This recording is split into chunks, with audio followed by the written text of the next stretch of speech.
What up, fellas? I'm gonna make this video on basically the classifications of the DEA, how they classify drugs, whether I agree or disagree with their classifications, and my reasons why. So I'm currently on their website right now, and I'm gonna read kind of some of the information that they have posted, and then I'm gonna go from there. So it says drugs, substances, and certain chemicals used to make drugs are classified into 5 distinct categories or schedules depending upon the drug's acceptable medical use and the drug's abuse or dependency potential. The abuse rate is a determinant factor in the scheduling of the drug. For example, Schedule 1 drugs have a high potential for abuse and the potential to create severe psychological and or physical dependence. As the drug schedule changes, Schedule 2, Schedule 3, etc., so does the abuse potential. Schedule 4 drugs represent the least potential for abuse. A listing of drugs and their schedule are located at Controlled Substance Acts. And it says, these lists describes the basic or parent chemical and do not necessarily describe the salts, isomers, and salts of isomers, esters, and derivatives, which may also be classified as controlled substances. So, Schedule 1 substances. They have heroin, which I agree with 100%. High abuse potential. There is some medical benefit to it though, which is part of classification. Pure heroin will not kill you, but it does have a very high addiction potential. So I really don't have a problem with it being a Schedule 1. That's my opinion. Other people would disagree maybe. Lysergic acid thiamide or LSD is not a Schedule 1 substance. It should not be. It should be not even on this list. It does not have any abuse potential. As it is, if you take LSD every day, the effects will not work. They only will work maybe once a week, potentially. And it does have medical benefits. They are studying it. Johns Hopkins has already proven that there is medical beneficial use to LSD. So for that one, I would definitely, if I'm going to put it as any schedule, it's going to be a Schedule 5 substance. Cannabis. This one is very controversial for me. I have a high abuse potential for it, but I know people that can use it and not have a high abuse potential. But it has a lot of medical benefits. So there's no way it should be a Schedule 1 substance.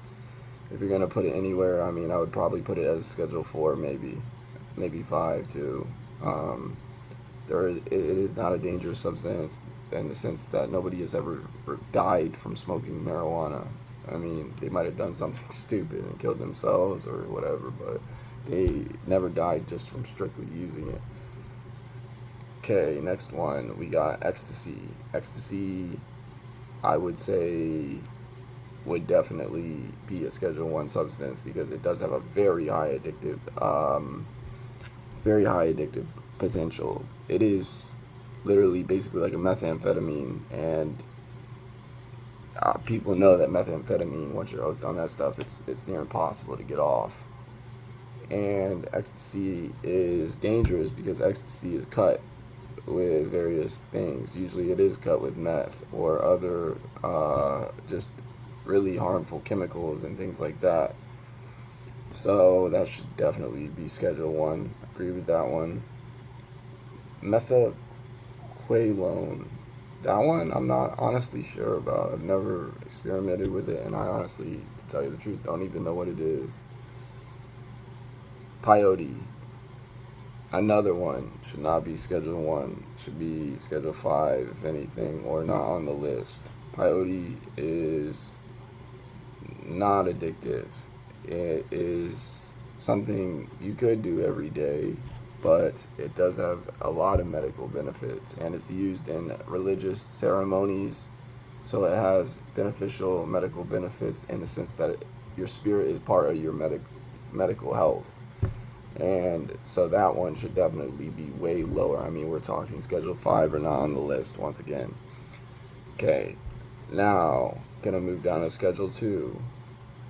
These are drugs, substances, or chemicals that have a high potential for abuse, with use potentially leading to severe psychological or physical dependence. These drugs are also considered dangerous. Some examples of Schedule 2 drugs are combination products with less than 15 milligrams of hydrocodone. So, I actually got arrested for having one hydrocodone pill. And, I mean, had to end up doing 100 hours of community service and all this other stuff for it. I do think that a Schedule 2 substance is, though, justified because it does have a very high dependence potential. Like, once you take hydrocodone, you're going to be hooked. Or any opiate for that matter. Well, an instant, addiction. So Schedule 2 is justified. I don't think the punishment I got was justified for it, but they were trying to teach me a lesson, so I respect it. Okay, what else do we got on here? We got Vicodin. That's another opiate, so same thing as before. Cocaine. That one, honestly, in my opinion, should maybe be Schedule 1 substance, not Schedule 2.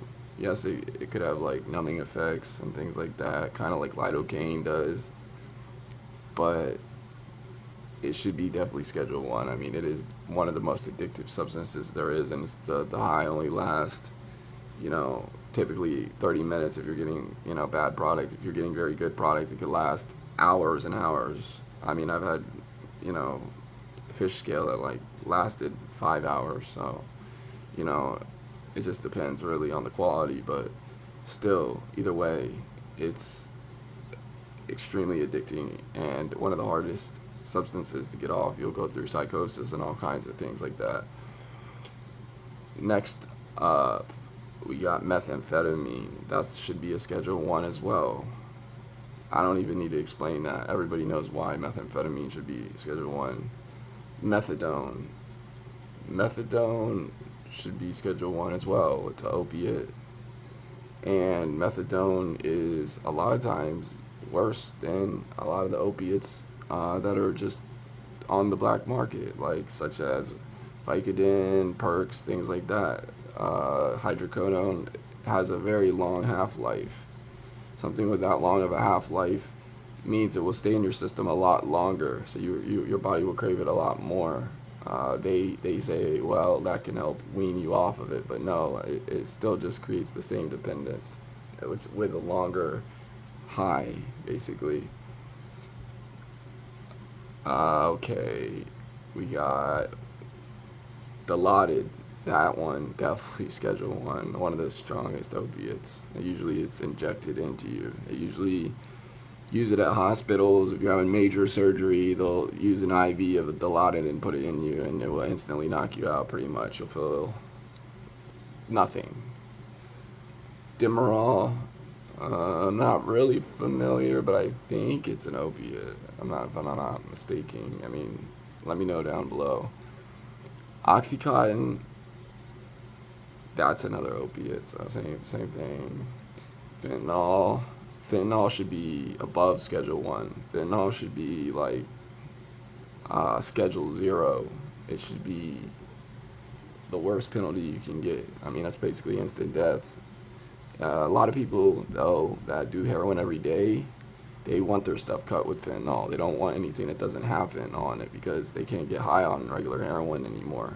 That's what's so sick, is that with opiates, it's never enough. You have to keep raising the bar. So to get higher, you got to take a lot more.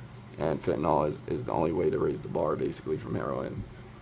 Until you get to maybe like carfentanil or something like that. But that, you're not surviving.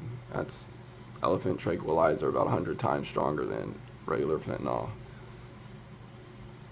Okay, Dexedrine.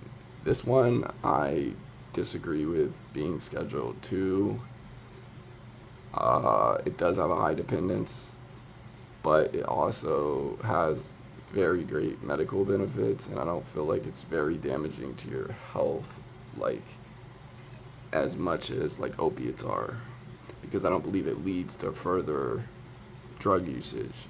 Like with perks, you're gonna end up doing heroin, and then you're gonna end up doing fentanyl. With dexedrine, which dexedrine is basically dextroamphetamine. It is basically Adderall, 75% dextroamphetamine, and 25%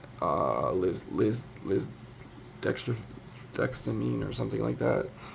And I don't feel like dexedrine would lead to any further like harder drugs just by doing it. So I would leave it probably maybe Schedule 4, Schedule 5, somewhere around there.